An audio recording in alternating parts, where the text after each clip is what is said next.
কিছু সময় লাগবে। আমার ধারণা যে আমরা সবাই মিলে কাজ করলে খুব শিগগিরই পরিস্থিতি স্বাভাবিক হবে।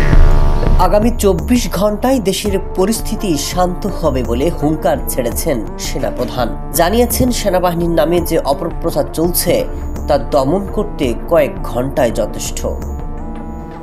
এই অর্গানাইজেশনগুলোকে যদি আন্ডারমাইন করে আপনারা মনে করেন যে দেশের শান্তি শৃঙ্খলা বিরাজ করবে, সবাই শান্তিতে থাকবেন, এটা হবে না। নিজেদের মধ্যে বিবাদ সৃষ্টি হলে দেশ যে বিপদে পড়বে কয়দিন আগেই জানিয়েছিল সেনাপ্রধান। এবার সেনাবাহিনীর সাথে সরাসরি যে যুদ্ধ ঘোষণা করেছে নতুন রাজনৈতিক দল, তা নিয়ে শুরু হয়েছে জল্পনা। কি হচ্ছে ভবিষ্যতে, এরই মধ্যে দৃশ্যমান সেনাবাহিনী।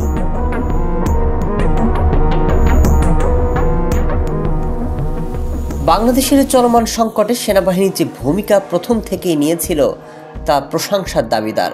5 আগস্ট শেখ হাসিনার সাথে সেনাপ্রধানের দর কষাকষি, এমনকি অভ্যুত্থানে জনগণের পাশে থেকে একমাত্র অসম্ভবকে সম্ভব করেছে সেনাবাহিনী।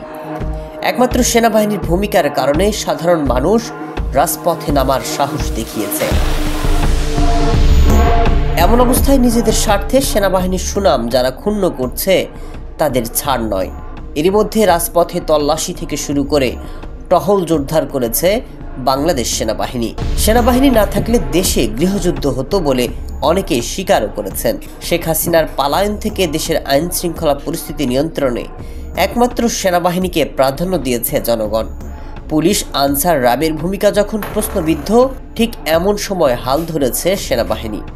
এমন অবস্থায় সেনাবাহিনীকে প্রশ্নবিদ্ধ করা কতটা যুক্তিসঙ্গত তা নিয়ে প্রশ্ন দেখা দিয়েছে জনমনে।